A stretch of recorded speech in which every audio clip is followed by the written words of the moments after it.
Mis hermanos, finalmente llegamos a Roma. Y finalmente, mis hermanos, llegamos al final del libro de los Hechos. Empezamos con el Señor Jesús diciéndoles a sus discípulos en el aposento alto que cuando haya venido poder sobre vosotros me seréis testigos en Jerusalén, en toda Judea, en Samaria y hasta lo último de la tierra.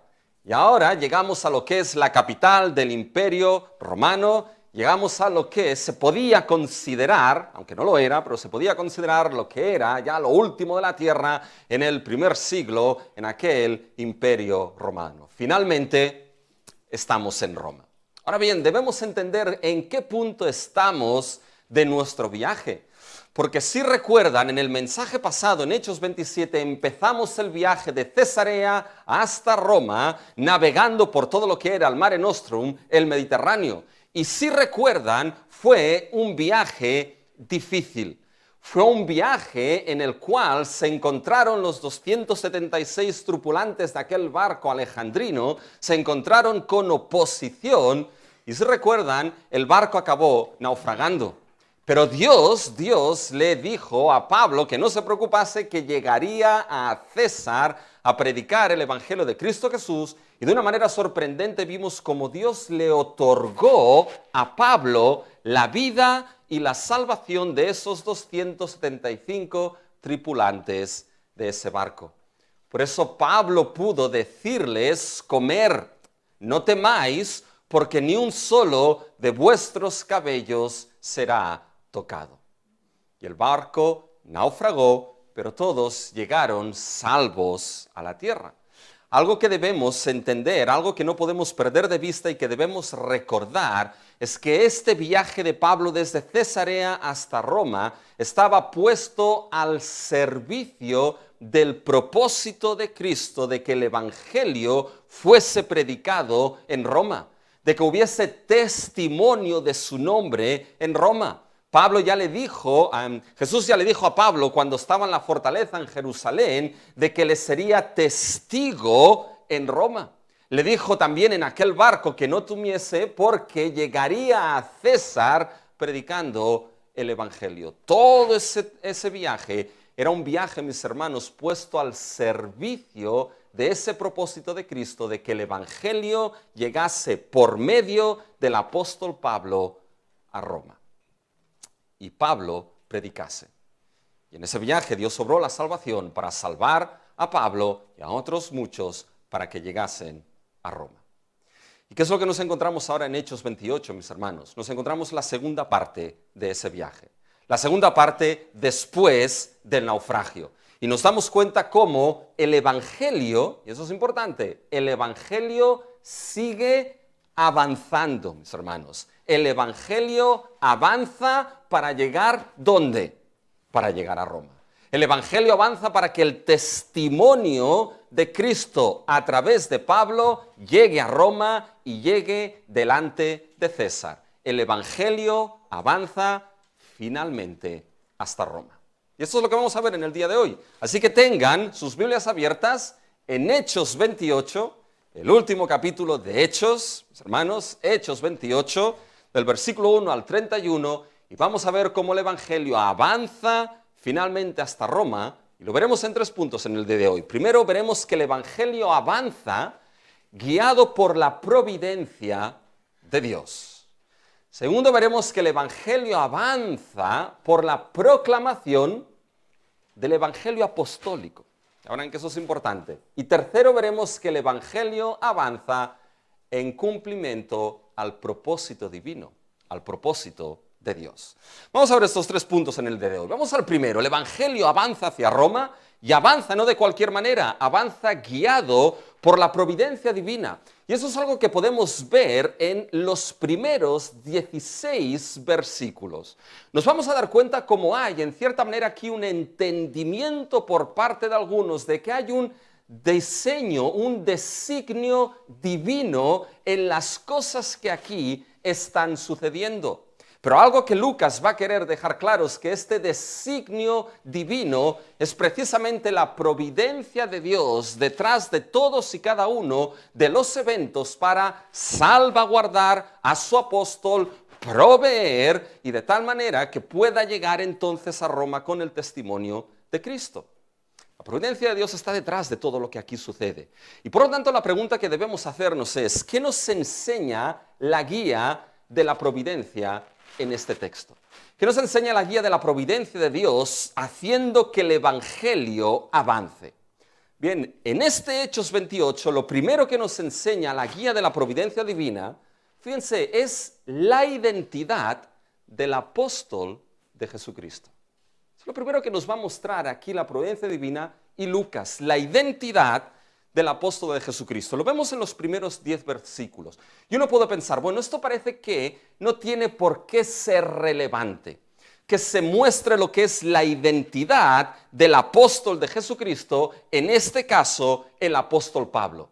Pero mis amados, es de tremenda importancia entender que aquí aquel que es salvaguardado no es uno cualquiera, sino que es apóstol de Cristo Jesús. Y va a ser fundamental, ¿saben por qué? Para cuando lleguemos a Roma. Porque cuando lleguemos a Roma, Pablo va a hacer algo. Pablo va a predicar, Pablo va a enseñar, Pablo va a testificar, Pablo va a proclamar del reino de Dios y a persuadir de la persona de Jesús. Y quien va a hacer esto no es uno cualquiera, es el que se nos mostrará ahora como apóstol de Jesucristo. Y fíjense que el capítulo 28 sigue el viaje que empezamos en el capítulo 27. Fíjense que al final del capítulo 27, después del naufragio, todos llegaron salvos a la tierra. Fíjense el versículo 44 del capítulo 27. Y los demás parten tablas, parten en cosas de nave. Unos llegaron nadando, otros llegaron con tablas, con flotadores, con lo que fuese. Y al final del versículo 44 nos dice, y así aconteció que todos se salvaron saliendo a tierra. La pregunta aquí es, ¿a qué tierra llegaron? Y eso es lo que sigue en el capítulo 28. Sabemos que la tierra a la cual llegaron fue Malta, mis hermanos. Fíjense el versículo 21. Estando ya salvos, supimos que la isla se llamaba Malta. Es probable que en un principio no reconocieron dónde habían llegado, todo y que Malta era uno de los lugares donde había un puerto principal de aquellos barcos que se dirigían a Roma. Era el puerto de Veleta. Pero recuerden que lo que sucedió es que naufragaron en esa ensenada, en esa especie de cala, y por lo tanto cuando se hizo de día quizá no pudieron reconocer en qué lugar estaban porque no habían atracado en el puerto de Veleta. Hoy en día en Malta, todavía en un lugar que se llama la Bahía de San Pablo, que es el lugar donde se cree que ese barco alejandrino naufragó con el apóstol Pablo y el resto de los tripulantes.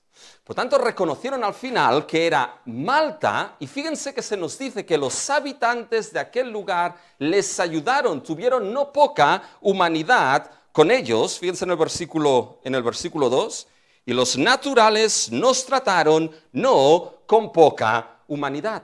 Es curioso aquí porque la palabra que aparece para naturales es la palabra bárbaros. Y aquí los bárbaros nos trataron no con poca humanidad.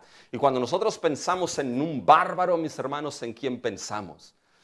Bueno, yo pienso en Arnold Schwarzenegger, Conan el bárbaro, ¿ya? Pero pensamos básicamente, mis hermanos, un bárbaro, uno rudo, un bestia y así. Pero no era lo que se entendía en aquel tiempo, ¿ya? Eran básicamente aquellos que no tenían como habla griega, ya Malta había sido en cierta manera en parte mucho tiempo dentro de los fenicios, pero sobre todo eran aquellos que quizá no habían sido influenciados por la cultura helénica o por la cultura griega. Bien, esos bárbaros, sitúense en aquel tiempo, ¿ya? Les trataron no con poca humanidad. ¿Y qué es lo que hicieron? Hicieron una hoguera, se nos dice, hicieron fuego. ¿Por qué? Los recibieron porque salían de un naufragio, todos mojados, la lluvia empezaba a caer y hacía frío y encendieron un fuego para que estuviesen calentitos. Y aquí todo iba bien. Todo iba bien hasta que el apóstol Pablo se puso a ayudar y de repente, recogiendo, mis hermanos, lo que eran algunas ramas, una víbora salió ahuyentada por el fuego y se colgó de la mano del apóstol Pablo. Fíjense el versículo 3. Entonces, habiendo recogido Pablo algunas ramas secas, las echó al fuego y una víbora, huyendo del calor, se le prendió en la mano. Y posiblemente era una víbora, mis hermanos, una víbora venenosa. ¿Por qué? Porque vamos a leer después y vamos a ver lo que aquellos habitantes que vieron lo que sucedió estaban esperando que el apóstol Pablo se hinchase y cayese muerto. Ahora bien, tengo que decirles que hay un gran debate en relación a la víbora, mis hermanos. No, y eso, se ríen, y es razón para reírse. ¿Por qué? Porque se han centrado algunos tanto en la víbora, mis hermanos, que quizá han perdido de vista por qué Lucas registra ese evento de la víbora. Y hay aquellos que dicen, no, esta víbora no pudo ser una víbora venenosa. ¿Por qué? Porque dicen que en Malta no hay víboras venenosas. Bueno, claro, esto lo dicen más de 2000 años después. Cuando sabemos que por el paso del tiempo y sobre todo por la influencia y la presencia humana, muchas de las especies acaban desapareciendo. Se estima de que cada día desaparecen 150 especies de nuestro planeta azul por la presencia y por la acción del ser humano. Por tanto, no es, en cierta manera, justificación 2000 años después que se diga, no, es que no hay víboras venenosas en Malta. Ahora, en aquel tiempo, posiblemente podía haberlas. Otros básicamente han determinado que no podía ser una víbora venenosa porque las víboras venenosas, cuando muerden, retiran lo que es su cabeza de la mordedura. Esta se quedó ¿de qué manera? Colgando en la mano de Pablo. Por tanto, no podía ser una víbora venenosa. ¿Saben? En el mensaje pasado tuve que aprender de meteorología y de náutica, mis hermanos. En este mensaje he tenido que aprender de herpetología. ¿Saben lo que es la herpetología, mis hermanos? Bueno, es la ciencia que estudia las serpientes. Y hay aquellos que dicen, no, esta serpiente no era una víbora venenosa, sino que era la Cornalea rheopardinus. Toma. Que se parecía mucho a una víbora venenosa, pero que no era exactamente la víbora venenosa. Es como hoy en día que tenemos la serpiente de coral, que es una serpiente altamente venenosa, y después hay una que se parece muchísimo, que imita los colores de la serpiente de coral, pero que no es venenosa en ningún momento, imita los colores a modo de defensa. Pues dicen, bueno, era una víbora que parecía venenosa, pero no lo era. Pero mis hermanos, esto no cuadra con lo que vemos en el texto, porque nos damos cuenta de que aquellos naturales de Malta, cuando vieron que la víbora mordió la mano de Pablo, ¿qué es lo que esperaban? Fíjense el versículo 6. Ellos estaban esperando que él se hinchase o cayese muerto de repente. Me sorprende, aquellos que los habían tratado con humanidad, mis hermanos, que habían encendido un fuego. Ahora viene esto y no hicieron nada. No aplicaron ninguna técnica de supervivencia, mis hermanos, para Pablo ni nada, sino que se quedaron ahí mirando. Uno puede imaginárselo con el bote de palomitas, mirando a ver cuando ese hombre se iba a hinchar e iba a caer muerto. Y si los habitantes de aquel lugar, mis hermanos, esperaban esto, conocían lo que había en su tierra. Conocían lo que había en Malta, conocían sus serpientes. Hay una isla que se llama, o le llaman la isla de las serpientes, ¿ya? Que está, mis hermanos, a unos 35 kilómetros antes de la costa de Brasil. Y es una isla, mis hermanos, que está infestada de serpientes venenosas hasta el punto que está prohibido el paso a esa isla. Pero se cree que en esa isla hay el famoso tesoro de la Trinidad, lleno de oro. Aquellos que se han metido y han salido, pues, bueno, han salido como han salido, ¿ya? Pero básicamente los lugareños de aquel lugar conocen el lugar y conocen sus serpientes. Por tanto, se esperaban que se hinchase y cayese muertos porque reconocían, mis hermanos, lo que era esa víbora. Pero lo segundo Pongamos el supuesto de que esta víbora no era venenosa. ¿Saben entonces qué problema genera esto?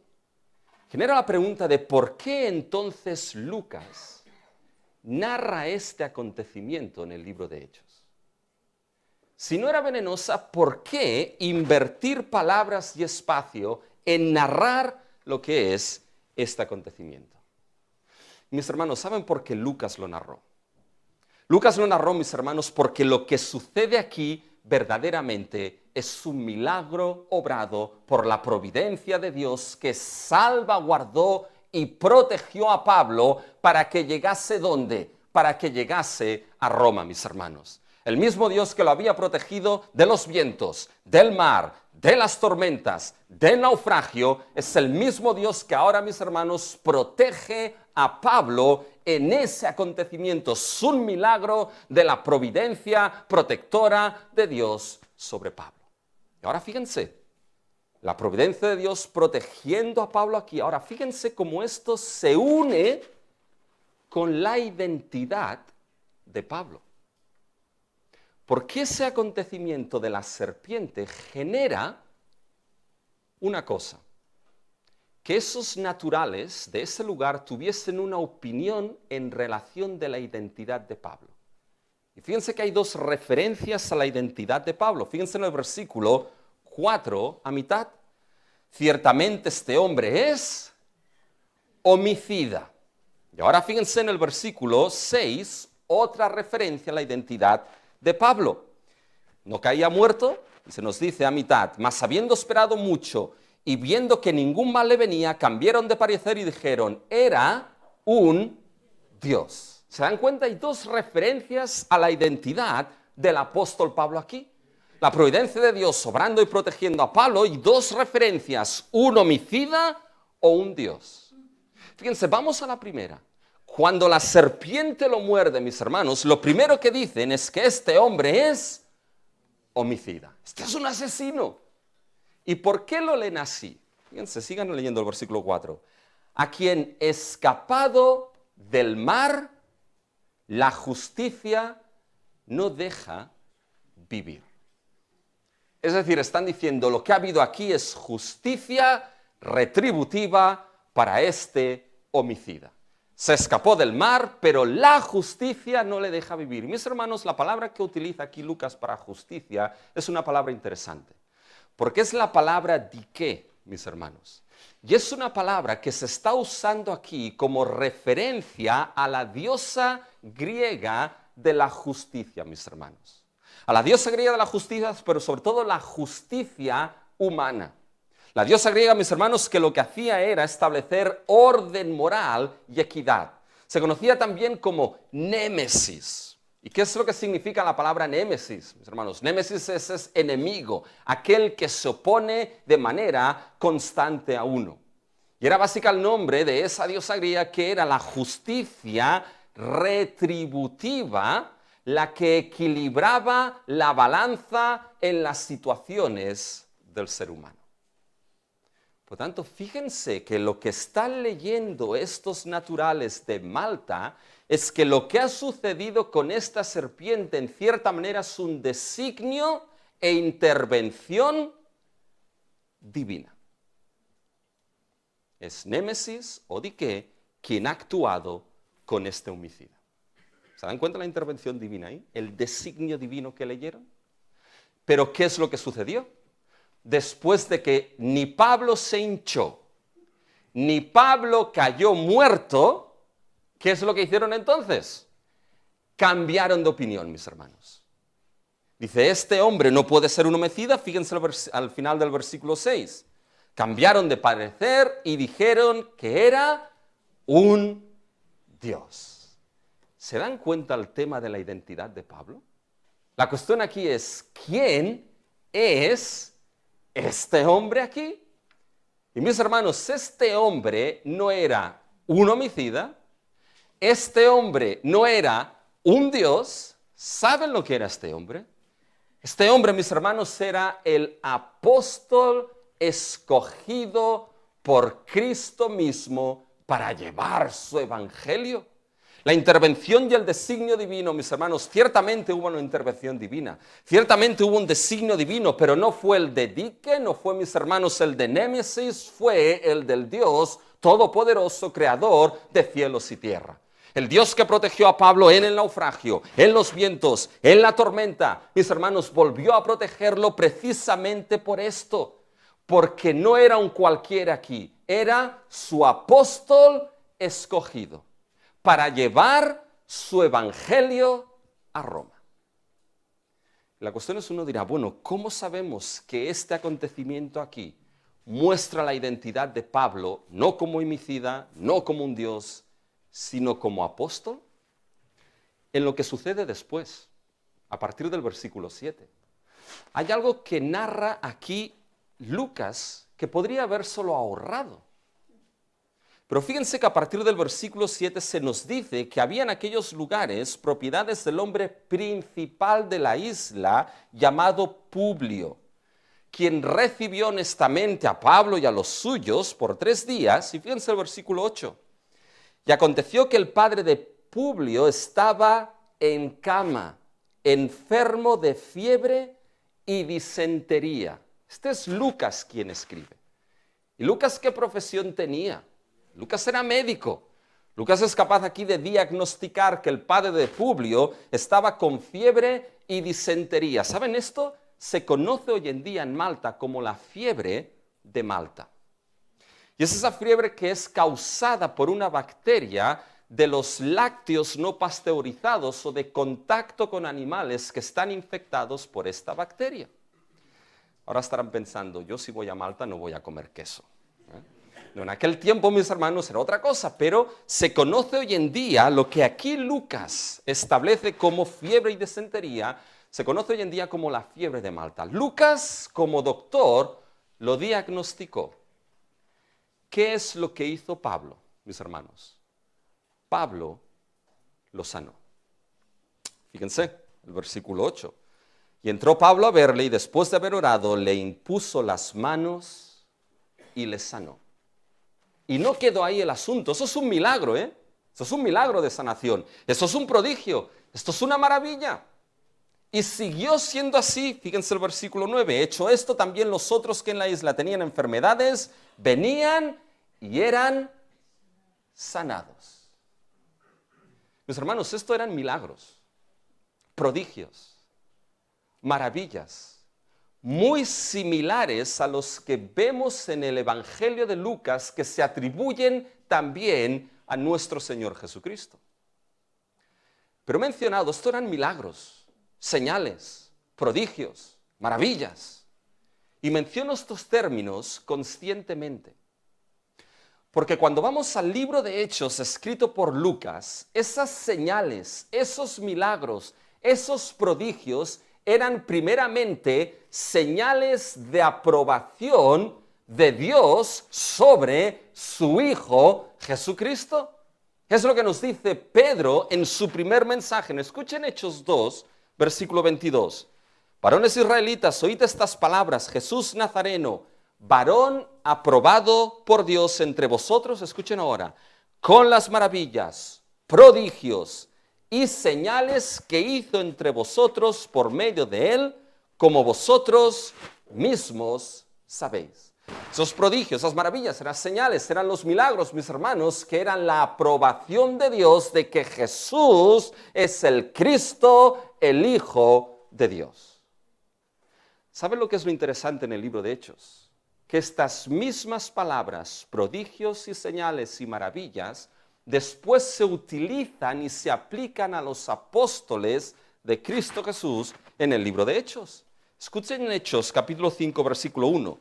Y por la mano de los apóstoles se hacían muchas señales y prodigios en el pueblo, y estaban todos unánimes en el pórtico de Salomón. Mis hermanos, esto es de tremenda importancia y quiero que tomen atención a esto.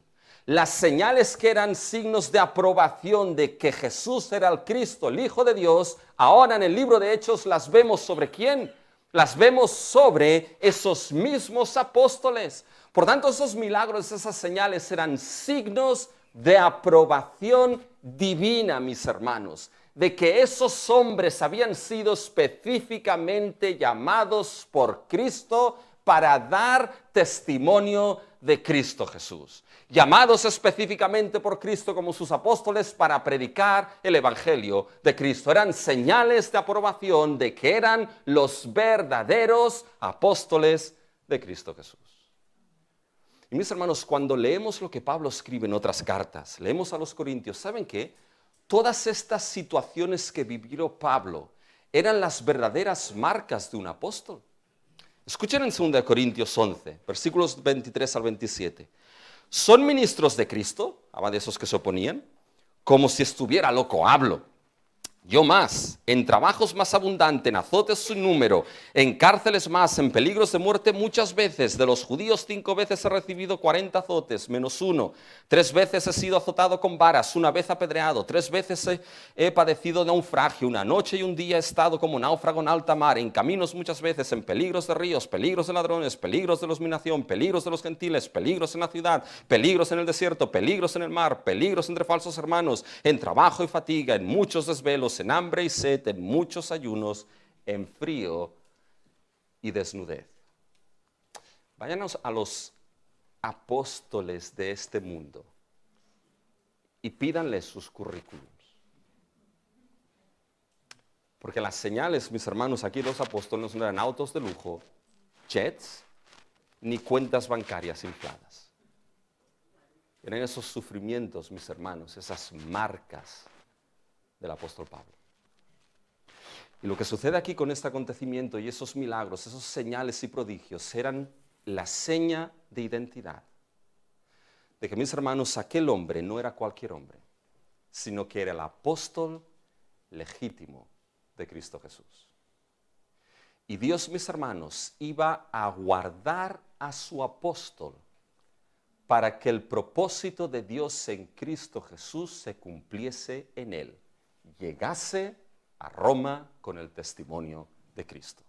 Y no habría naufragio, ni viento, ni tormenta, ni serpiente que parase ese propósito de Dios en Cristo Jesús para Pablo. Y saben que, mis hermanos, Dios en su soberana misericordia tiene el propósito para cada uno de nosotros y para la iglesia en Cristo Jesús, el propósito de testificar de nuestro Señor y de nuestro Salvador. Y si Dios tiene este propósito en tu vida, en Cristo Jesús, sabes que pase lo que pase, Dios lo va a llevar a cabo.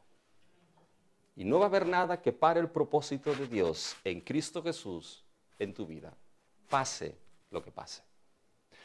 Pero ¿saben qué es lo glorioso de que veamos aquí? De que Pablo es el verdadero apóstol de Jesucristo. No pierdas esto de vista, sobre todo para cuando lleguemos a Roma.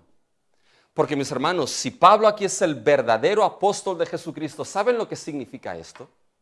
Significa que su mensaje proclamado, significa que su evangelio proclamado, significa que su evangelio explicado, mis hermanos, es el evangelio legítimo y verdadero de Cristo Jesús. Mis hermanos, significa que cada palabra que Pablo escribió, cada frase que Pablo escribió sobre la persona de Jesús, sobre su cruz y su muerte en la cruz, sobre su gloriosa resurrección, cada palabra y frase que Pablo escribió y predicó, mis hermanos, del reino de Dios, de la persona de Cristo, es el mensaje legítimo de Cristo mismo. Tiene el sello de la autoridad divina de Cristo Jesús, el sello de veracidad y de algo que es legítimo de la misma corte celestial, mis hermanos.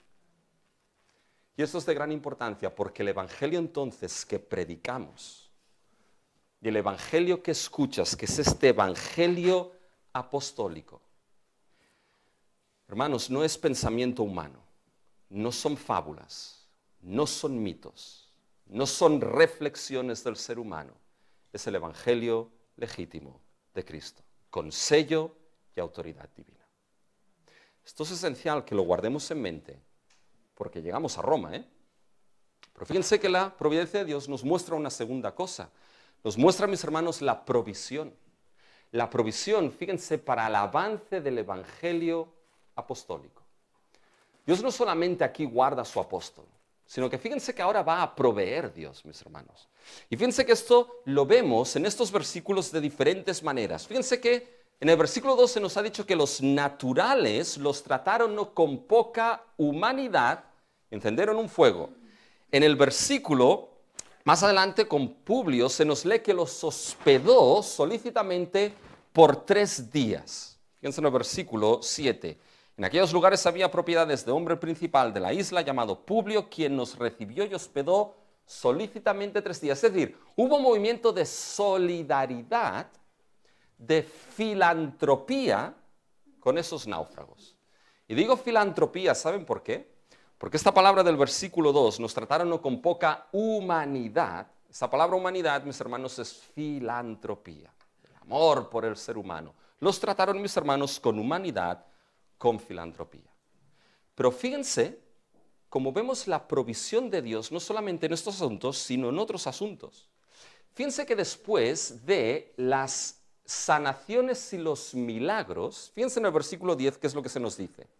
Después de que hubo sanaciones, los milagros de todos aquellos que estaban enfermos, el versículo 10 nos dice, los cuales también nos honraron con muchas atenciones. Nos honraron con muchas atenciones. Es decir, esto podría traducirse de la siguiente manera. Nos honraron con muchos honores. O nos honraron con muchos honorarios. ¿Y qué es un honorario, mis hermanos? Un honorario es una retribución monetaria por los servicios, mis hermanos, que se realizan, aunque no exista una relación laboral o de subordinación. Esa palabra aquí, honor, fíjense que la repite 2 veces Lucas en el versículo 10. Y los cuales también nos honraron con muchas atenciones. Aquí la palabra es honorarios. Nos honraron con muchos honorarios. Y esa palabra honor, esa palabra honorario, muchas veces se refiere, mis hermanos, a lo que es un concepto monetario, sobre todo relacionado con lo que es el campo y la función médica. Que es lo que vemos aquí, había un médico y hubo sanaciones. Fíjense que se encontró un texto que dice lo siguiente con esta palabra, dice, honra al médico con el honor, o el honorario que le corresponde de conformidad con tu necesidad de él, o en conformidad con sus necesidades. Es decir, dale los honorarios que le corresponden a esos doctores por sus necesidades. Bien, cuando vamos a Lucas, mis hermanos, esa palabra honor, honorario, muchas veces Lucas la utiliza a nivel monetario. Está hablando de dinero, de compensación económica. Fíjense, por ejemplo, en Hechos 4, versículo 34. Así que no había entre ellos ningún necesitado, porque todos los que poseían heredades o casas las vendían y traían el precio, aquí es la palabra honor, la misma que utiliza en Hechos 28, de lo vendido. Fíjense en Hechos 5, 2, 3. Y sustrajo del precio, la palabra honor, sabiéndolo también su mujer y trayendo solo una parte, lo puso a los pies de los apóstoles. Y dijo Pedro, Ananías, ¿por qué llenó Satanás tu corazón para que mintieses al Espíritu Santo y sustrajeres del precio, honor, de la heredad? Por lo tanto, fíjense que Lucas está utilizando una palabra, mis hermanos, monetaria. Proveyeron sus honorarios. Y no solamente proveyeron sus honorarios, sino que hicieron mucho más. Fíjense, mis hermanos, acabamos el versículo 10. Y cuando zarpamos, nos cargaron de las cosas necesarias, mis hermanos. ¿Se dan cuenta? Nos cargaron de lo que necesitábamos. Es decir, ¿qué es lo que hicieron estos hombres dando honorarios y cargaron de lo que necesitaban, mis hermanos? Proveyeron para que el viaje siguiese adelante. Proveyeron para que ahora de Malta pudiesen llegar a Roma. Proveyeron, mis hermanos, entonces para que Pablo de alguna manera llegase a Roma con el testimonio de ¿quién? Con el testimonio de Cristo. Déjenme que les pregunte una cosa. ¿Creen que esto fue casualidad? ¿Creen que esto fue simplemente la filantropía del ser humano y de esos naturales de aquel tiempo? Mis hermanos, no creemos en las casualidades aquellos que somos cristianos. No creemos en un universo que se rige por un designio divino como Nike o Némesis. Mis hermanos, creemos en un universo que es regido por el sabio propósito y la soberana providencia del Dios que ha creado los cielos y la tierra de una manera maravillosa. Y el Dios, mis hermanos, que guardó a su apóstol, ahora provee para que su apóstol llegue con lo necesario a Roma y con el Evangelio. Mis hermanos, ¿cuánto debemos muchas veces aferrarnos a esto? Porque el propósito de Dios en Cristo Jesús, mis hermanos, si tiene ese propósito de que prediques el Evangelio, que llegues con el Evangelio de Cristo donde sea, nada parará esto, y Dios, mis hermanos, de manera miraculosa puede proveer para que esto se lleve a cabo. Lean biografías de los santos a lo largo de la historia. Hay biografías sorprendentes de cómo Dios, mis hermanos, de una manera providencial, provee para sus santos para que el Evangelio avance. Provee para su iglesia para que el Evangelio avance. Piensen en Müller, el de los orfanatos, mis hermanos. Aquel día donde no había leche para los niños. ¿Y qué es lo que hizo Müller, mis hermanos? Puso las tazas encima de las mesas. ¿Había leche en esas tazas? No, no había leche en esas tazas. Pero ¿saben cómo acabó el día, mis hermanos? El día acabó con leche en esas tazas para los niños de ese orfanato. Mis hermanos, nuestro Dios es un Dios que provee para el avance de ese evangelio apostólico. Pero esa providencia nos enseña una tercera cosa. Nos enseña, mis hermanos, el ánimo. El ánimo para la proclamación del evangelio apostólico. Esa providencia muestra que aquel que es protegido es apóstol. Por lo tanto, legitimidad en su mensaje. Lo repito porque llegamos a Roma. ¿Se lo creen? Créanselo que llegamos a Roma. Lo guardó, proveyó, pero ahora anima. Fíjense, mis hermanos, vamos a tomar el barco alejandrino. La semana pasada les puse un mapa. ¿Se acuerdan?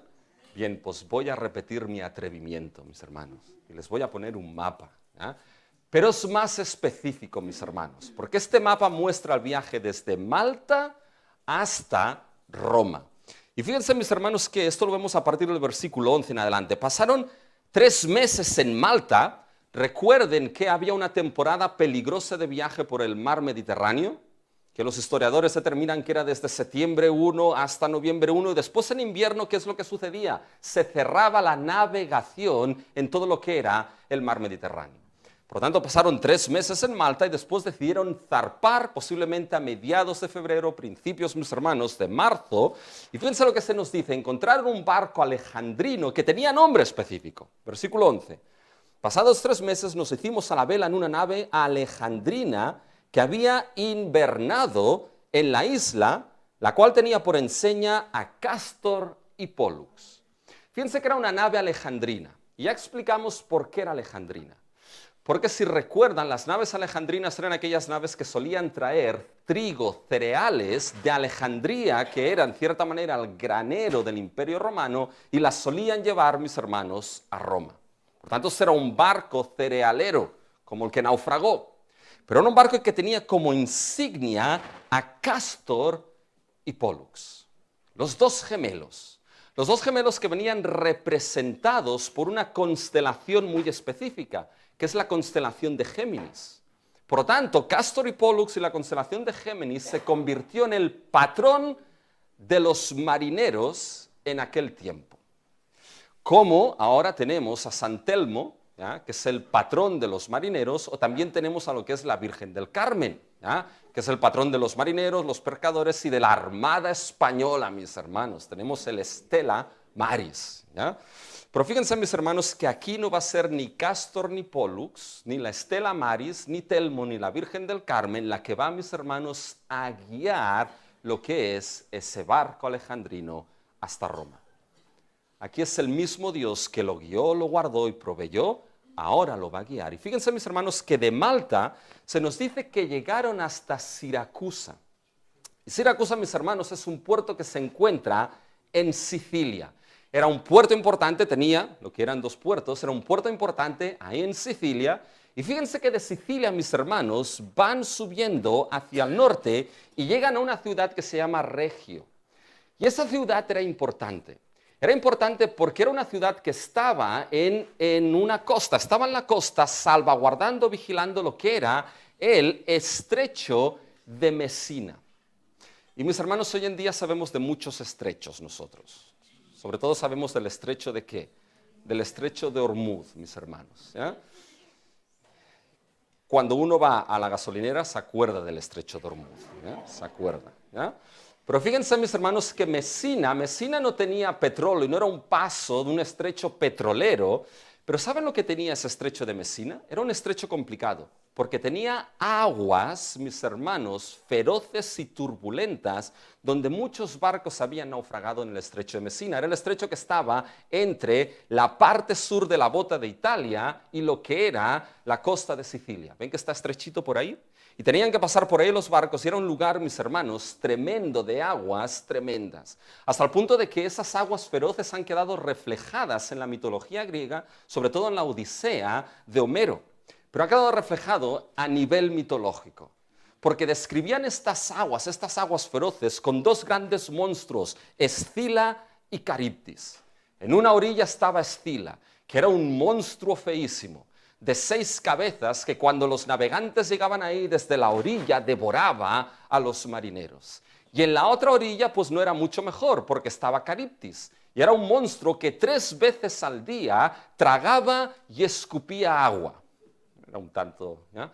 Tragaba y escupía agua. Y en este tragar y escupir agua creaba un remolino, mis hermanos, que lo que hacía era succionar los barcos y a los marineros al fondo marino.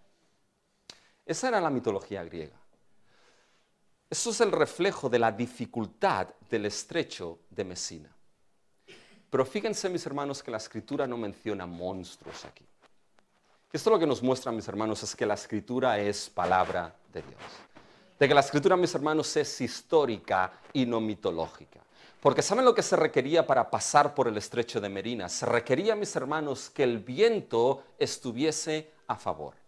Y que sobre todo el viento soplase del sur y se pusiese a favor para cruzar el estrecho de Mesina, no porque hubiese monstruos, sino porque era un estrecho complicado. Y eso, mis hermanos, es lo que se narra en nuestro texto. Fíjense, versículo 13, de allí, costeando alrededor, llegamos a Regio y otro día después, soplando el viento sur, llegamos al segundo día a Puteoli, mis hermanos. Y ese puerto era importante. Porque ese puerto, mis hermanos, se encontraba en lo que era la bahía de Nápoles y solía ser el puerto principal donde los barcos alejandrinos atracaban y dejaban el trigo porque de ahí podía llegarse a pie a Roma, mis hermanos. ¿Ven todo el trayecto ahí? Después de ahí llegan a Roma. Y uno dirá, bueno, ¿y esta geografía de qué nos ayuda a nosotros? ¿Saben lo que nos ayuda? De que hay algo de que no se nos puede pasar desapercibido en lo que pasa aquí. Fíjense lo que sucede cuando llegan a ese puerto, mis hermanos, a Puteoli. Fíjense en el versículo 14. Donde habiendo hallado hermanos. Quédense con esto. Habiendo hallado hermanos. Nos rogaron que nos quedásemos con ellos 7 días. Y luego fuimos a Roma. Hallaron hermanos. Hallaron cristianos. ¿De dónde salieron? Posiblemente, mis hermanos, salieron de Hechos 2 del día de Pentecostés, que llegaron precisamente a ese puerto. Sabemos que Pablo no llevó el evangelio a Roma de manera primera. Sabemos que Pedro no llegó, mis hermanos, como el primer papa a Roma, ya, con el evangelio. Esos cristianos que se convirtieron, mis hermanos, en el día de Pentecostés, pudieron llevar el evangelio ahí. Y mis hermanos se encontraron hermanos en la fe. Y fíjense si esto es importante para Lucas, que miren cómo termina el versículo 14. Y luego fuimos a Roma. De esta manera, literalmente dice, de esta manera nos fuimos a Roma. Ya están en Roma. Pero fíjense el versículo 15. Lucas vuelve atrás en su narración y dice, antes de llegar a Roma, fíjense lo que pasa en el versículo 15. De donde oyendo de nosotros los hermanos, salieron a recibirnos hasta el foro de Apia y las 3 tabernas. ¿Se dan cuenta? Los hermanos, mis hermanos, antes de que llegasen a Roma, salieron a recibir a Pablo y a los suyos. ¿Cómo sabían de Pablo?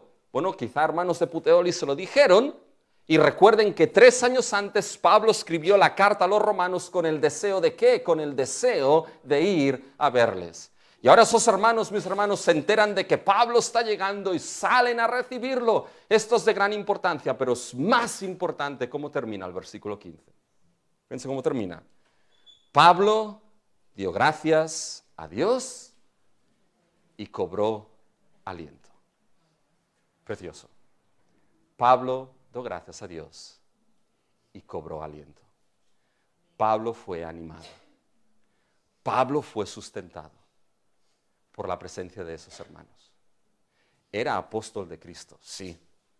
El propósito en su vida estaba bien claro. Has de predicar delante de César, llevar testimonio a Roma. Pero Pablo era de carne y hueso, mis hermanos. Hace poco estaba hablando con un hermano y le decía, quiero encontrar algo en Pablo que me diga que no tenía ganas de trabajar. Porque así al menos encontraré una justificación para acalmar mi conciencia cuando no tengo ganas de hacer nada. Porque parece Pablo un superhéroe, mis hermanos, pero era de carne y hueso. Y que Pablo cobrase aliento, ¿saben qué significa? Que Pablo, mis hermanos, se desanimaba. Y que Pablo estaba llegando a Roma y quizá Pablo pensaba, sí, Señor, yo sé que me llevas ahí, que tengo que testificar a Cristo y voy a predicar de Cristo, pero voy a estar delante de César, ¿qué es lo que va a pasar? ¿Y qué me voy a encontrar en la capital del Imperio Romano? ¿Y cómo me van a recibir? Y vengo de un naufragio cansado, mordido por una serpiente. Pablo puede decir, Señor, hasta aquí ya es suficiente. No tengo ya fuerzas para seguir adelante. ¿Y qué es lo que hizo que Pablo cobrase ánimo? ¿Saben? No fue un Red Bull que le dio alas a Pablo, mis hermanos. Fueron los hermanos. Fue el consuelo cristiano. Fue el ánimo de aquellos que tenían una misma fe que Pablo, mis hermanos. Y Dios los usó para animar a su apóstol. Mis hermanos, cuánto tenemos que tener esto en mente? Porque a veces hay la tendencia de fijarse más en los errores y en las críticas que no en el ánimo y el consuelo, mis hermanos. Y no debería ser así entre cristianos. Deberíamos ser como Bernabé. ¿Se acuerdan lo que significaba Bernabé? Hijo de consolación. Hijos de ánimo. Es un nombre perfecto para un ministerio de hombres en la iglesia. Los Bernabé. Están los Hanna, están los Bernabé, mis hermanos. Pero fíjense que fue un medio de gracia usado por Dios, mis hermanos. En la vida cristiana y en el ministerio, eso es una realidad. Los ministros de Cristo, todo ministro de Cristo y todo, mis hermanos, pastor, les podrá decir de que hay momentos de gran desánimo en el ministerio donde uno dice, no quiero seguir adelante. Pregunten a las diaconías. Pregunten a las diaconías si les dirán más una vez, no quiero seguir adelante. He llegado al burnout, que está tan de moda esto, en el desánimo, y no quiero seguir. Piensen en ustedes, mis hermanos. Cuando llegan momentos de decir, ya no puedo seguir, Señor, si no me animas tú, no sigo adelante. Piensen en la iglesia, mis hermanos, que puede llegar ese momento de decir, tenemos que tomar una decisión en ciertos asuntos. ¿Qué pasará si decidimos esto? ¿Hacia dónde iremos? ¿Qué sucederá? ¿Qué se dará? ¿Cambiarán? ¿No cambiarán? ¿Qué pensarán? ¿Irá más? ¿Irá menos? ¿Qué sucederá? Y el desánimo y el temor es una realidad, mis hermanos. ¿Saben? Recuerdo hace años, es que me enrollo demasiado. Recuerdo hace años, mis hermanos, de que en una reunión de oración aquí, alguien que se autollamó pastor. ¿Ya? Recuerdo que en esa reunión de oración se levantó. El Señor ya se había llevado a Roberto. Por tanto, era una situación de probar ciertas cosas. Y dijo, por eso la iglesia no avanza, porque tiene temor.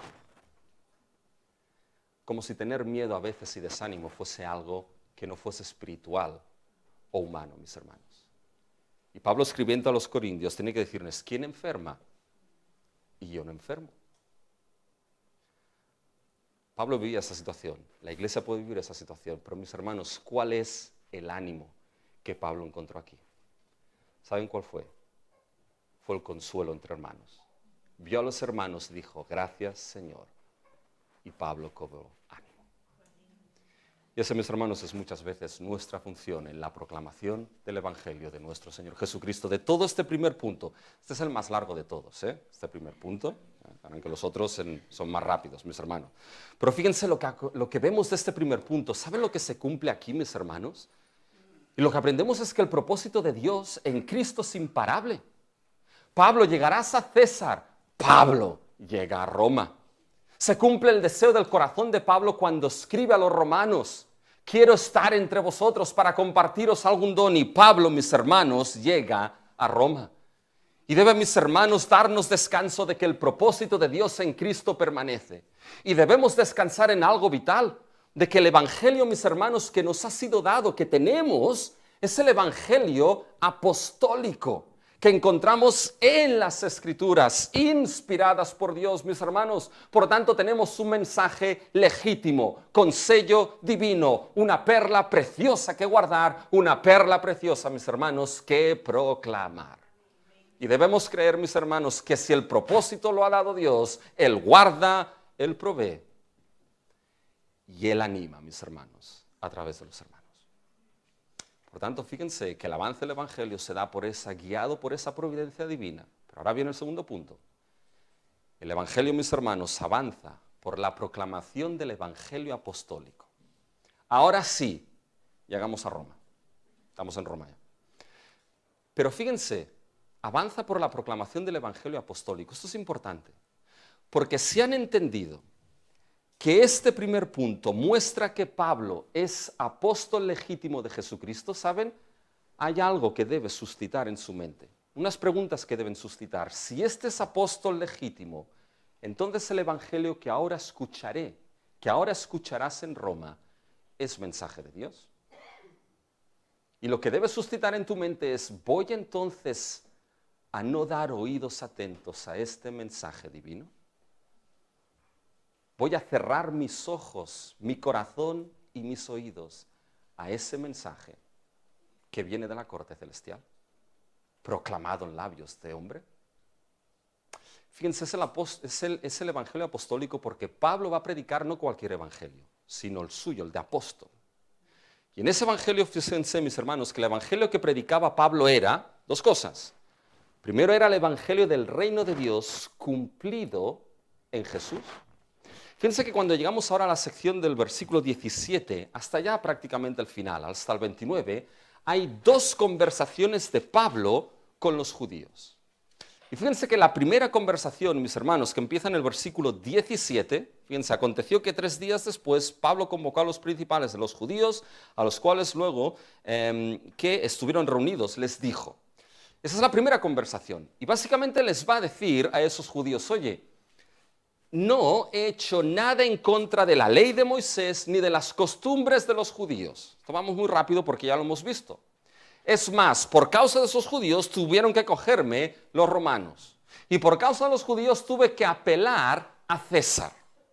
Y si tengo esta cadena, les va a decir Pablo, si tengo esta cadena es por cuestión de la esperanza de Israel. Fíjense en el versículo 20. Así que por esta causa os he llamado para veros y hablaros, porque por la esperanza de Israel estoy sujeto con esta cadena. Acuérdense, no lo volveremos a explicar, de que esta esperanza de Israel era la resurrección. Era la esperanza de la resurrección. Y la diferencia que Pablo tenía con aquellos judíos en la resurrección es que Pablo entendía que la esperanza de la resurrección anunciada en la Escritura se había cumplido en la persona de Jesús, quien es el Mesías, el Cristo, el Hijo de Dios. Y por lo tanto, el tema aquí no es judicial, les dice Pablo, el tema es teológico. Ahora, ¿saben qué es lo sorprendente? Que entonces esos judíos le dicen: oye, es que no sabemos nada de ti. Fíjense el versículo 21. Entonces ellos dijeron: nosotros ni hemos recibido de Judea carta acerca de ti, ni ha venido alguno de los hermanos que haya denunciado o hablado algún mal de ti. Por lo que sea, no habían recibido noticias en contra del apóstol Pablo.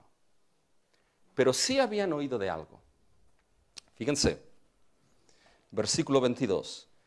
Pero querríamos oír de ti lo que piensas, porque de esta secta nos es notorio que en todas partes se habla contra ella. De esta secta. ¿Cuál es esa secta, mis hermanos? ¿Saben cuál es? Aquí es el cristianismo.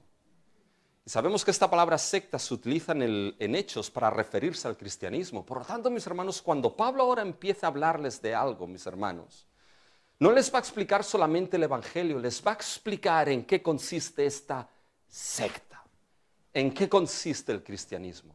Y les va a decir que no es cuestión de rituales, de tradiciones, ni de religiosidad fervorosa una semana al año de Semana Santa. Les va a decir, esa secta al cristianismo tiene que ver con algo específico. El corazón y la pasión que se encuentra en ese mensaje es el reino de Dios y la persona de Jesús. Fíjense cómo esta sección, la segunda conversación, porque Pablo no estaba retenido y no podía salir, los vuelve a convocar. Y fíjense el versículo 23 y el versículo 31. Y habiéndoles señalado un día, vinieron a él muchos a la posada, los cuales les declaraba y les testificaba el reino de Dios desde la mañana hasta la tarde, persuadiéndoles acerca de Jesús. Predicaba del reino y persuadía ¿de quién? De Jesús. Fíjense ahora el versículo 31. Predicando el reino de Dios y enseñando acerca del Señor Jesucristo abiertamente y sin impedimento. ¿Qué es lo que predicaba? ¿Qué es lo que enseñaba? Acerca del reino y acerca de Jesús. Fíjense, toda esta sección se abre y cierra con una idea de que Cristo predicaba, enseñaba y proclamaba el reino y a Jesús. Es más, literalmente, mis hermanos, el versículo 23 dice, les declaraba el reino de Dios, es decir, les exponía. ¿Y qué es lo que exponía? Fíjense el versículo 23. Pero querríamos oír de ti lo que piensas, porque de esta secta nos es notorio que en todas partes se habla contra ella. Y habiéndole señalado un día, vinieron a él muchos a la posada, a los cuales les declaraba, les exponía. Y fíjense lo que hacía ahora. Literalmente dice, testificando plenamente del reino de Dios y persuadiéndoles acerca de Cristo. Es decir, lo que Pablo hacía, mis hermanos, era hablarles de la esperanza del reino de los cielos, del reino de Dios. Esta era la esperanza, mis hermanos, para Israel. Sobre todo, no solamente el reino de Dios, sino la esperanza que se encontraba en aquel que sería el Mesías, el Hijo de David, que traería ese reino, esa esperanza. Toda la esperanza de Israel se encontraba en el Mesías, el Hijo de David, el reino de Dios. Y Pablo les exponía y les testificaba de ese reino. ¿Se acuerdan, mis hermanos, en el discurso de Mileto de Pablo con los ancianos de Éfeso? Pablo les dijo en Hechos 20, 25 al 26, he aquí, yo sé que ninguno de vosotros entre quienes he pasado predicando el reino de Dios verá más mi rostro. Predicando el reino de Dios. Dice, lo que he hecho, básicamente os protesto en el día de hoy, que estoy limpio, porque no he rehuido anunciaros todo el consejo de Dios. Mis hermanos, Pablo entendía algo. Okay, aguanten, porque ya acabamos con Hechos, mis hermanos. Aguanten, ya acabamos. Pero fíjense que Pablo dice, os he predicado todo el consejo de Dios. Pablo entendía de que en el reino, en la predicación del reino se encapsula, se cumple, se encuentra todo el consejo de Dios. ¿Y saben por qué Pablo podía decir esto? Mis hermanos, porque aquel que es el centro del reino de Dios, aquel que es el centro de todo el consejo, ¿saben quién es? Es Jesús, mis hermanos. Jesús es el cumplimiento de todo el consejo de Dios. Jesús es el Rey de Reyes y Señor de Señores. Todo el consejo de Dios se cumple en Cristo Jesús. Él, mis hermanos, es el consejo de Dios cumplido. En Él se cumple la santidad, se cumple la justicia, la sabiduría de Dios, mis hermanos. Spurgeon lo puso de una manera preciosa. Spurgeon dijo, si me preguntan cuál es mi credo, respondo, mi credo es Jesucristo. Dice, quien es la suma y substancia del Evangelio. Quien es en sí mismo toda teología. La encarnación de toda preciosa verdad. La personificación gloriosa del camino, la verdad y la vida. Si le preguntas a la Escritura, ¿quién es el sumo y cumplimiento del consejo de Dios? La Escritura responde, es Jesús. Si preguntas, ¿quién es aquel que cumple la sabiduría de Dios? La Escritura responde, es Jesús. ¿Quién fue hecho justicia, sabiduría y santidad para nosotros? La Escritura responde, es Jesús. ¿Y qué hacía, mis hermanos, Pablo? Les persuadía de Jesús. Y les persuadía, mis hermanos, solamente como Pablo podía hacerlo, a través, mis hermanos, de la Escritura. Fíjense en el versículo 23. Y habiéndole señalado un día, vinieron a él muchos a la posada, los cuales les declaraba y testificaba el reino de Dios desde la mañana hasta la tarde, persuadiéndoles acerca de Jesús, tanto por la ley de Moisés como por los... Mis hermanos, esto es todo el Antiguo Testamento. Pablo podía persuadir de Jesús porque entendía algo, que todo el Antiguo Testamento anuncia y proclama a ¿quién? Anuncia, mis hermanos, y proclama a Cristo Jesús.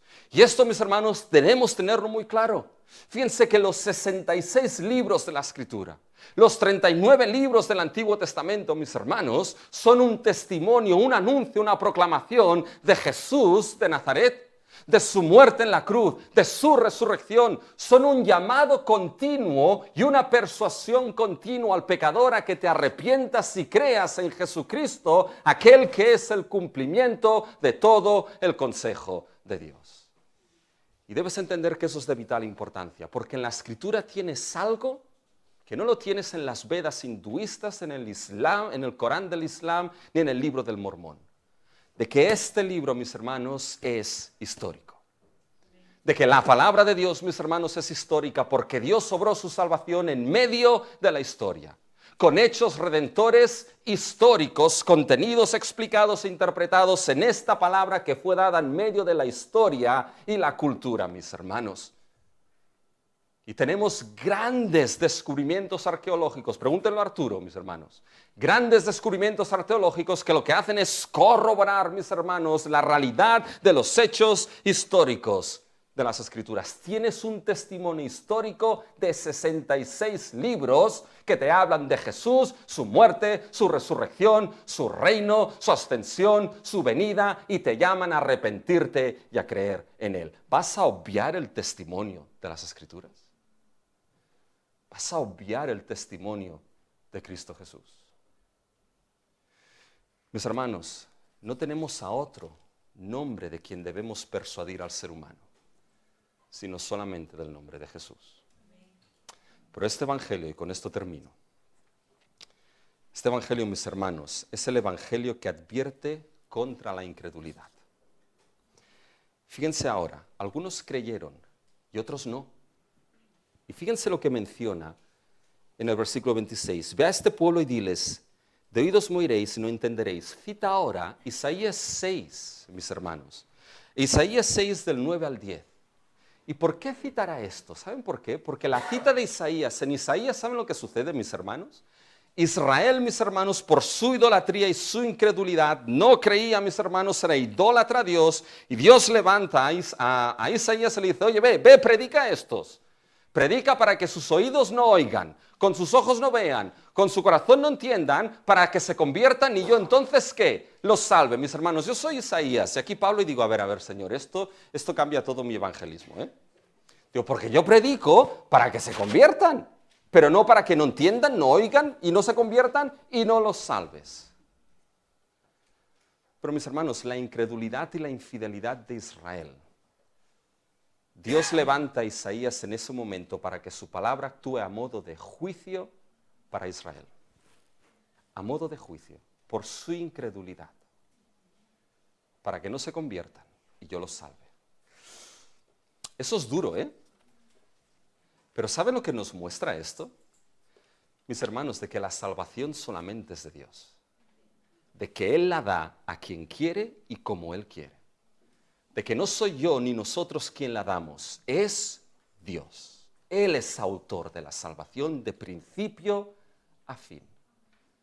Dice, y esto que se cumplió en Isaías, cuidado con esos que no creyeron, porque se está cumpliendo igual en ellos, les dice. Tú que escuchas en el día de hoy, cuidado con tu incredulidad continua al mensaje del Evangelio. Cuidado con tu incredulidad continua a ese mensaje de todo el consejo de Dios en Cristo y su obra maravillosa, porque puede ser que al final Dios pueda decir, eso es lo que quieres, eso es lo que te doy. Tus ojos no verán, tus oídos no oirán, tu corazón no entenderá. Cuidado con esa incredulidad. Uno dice al final que entonces no hay esperanza, claro que la hay. Porque fíjense que Pablo les dice, sabed pues que a los gentiles es enviada esta salvación. Mis hermanos, Dios ha querido hacerlo así en la historia de la salvación. Se lo dejamos a Él porque Él lo ha hecho así. Pero esa salvación, mis hermanos, se abrió a los gentiles, a los que estamos hoy aquí, mis hermanos, para que no pudiesen cometer este error de Israel y pudiesen arrepentirse y creer en Jesús como el único Señor y el único Salvador. Por lo tanto, si oyes este mensaje, por la gracia de Dios, clamamos, no endurezcas tu corazón en el día de hoy. Porque este mensaje, y aquí cerramos Hechos, mis hermanos, es el tercer punto, el Evangelio avanza en cumplimiento del propósito divino. Fíjense que el Evangelio sigue siendo proclamado. Fíjense los dos últimos versículos, 30 y 31. Y Pablo permaneció 2 años enteros en una casa alquilada y recibía a todos los que a él venían, predicando el reino de Dios y enseñando acerca del Señor Jesucristo abiertamente y sin impedimento. ¿Ven esa palabra sin impedimento? Es una palabra legal. No había impedimento legal para Pablo. El Evangelio era predicado en Roma. Se cumplió el propósito de Cristo, irás a César, darás testimonio ahí. Se cumplió el propósito de Dios desde la creación misma. Mis hermanos, de que el primer Adán llenase toda la creación de la gloria de Dios, pero ahora esto se llena ¿en quién? En el postrer Adán, que es Cristo. Y aquel que dijo de las tinieblas, sea la luz, y la luz brilló, mis hermanos, para la iluminación de la gloria de Dios en la faz de Jesucristo. Esto es lo que sigue sucediendo hoy cuando el Evangelio es proclamado. Y mis hermanos, esto nosotros, la iglesia, lo tenemos en vasos de barro, para que no sea por nuestro poder, sino por el poder de Dios. Por tanto, iglesia, estás ya en Roma. La pregunta es, ¿qué vas a hacer con todo este mensaje de Hechos? Fíjense que el libro de Hechos queda con un final abierto. Iglesia, ¿cuál va a ser el papel que vas a tener en esta predicación del Evangelio de Cristo? ¿Qué vas a hacer con esas enseñanzas? Termino con una cita de un autor que dice lo siguiente: vemos la victoria de la palabra de Dios, al final lo que vence es el Evangelio. Pablo en Roma, la cúspide del Evangelio, el final de Hechos. Comenzó en Jerusalén, finaliza en Roma. Aquí, iglesia, tienes tu modelo. Te corresponde a ti preservarlo y guardar el depósito. Sea su gracia suficiente para ello, mis hermanos. Vamos a acabar en oración.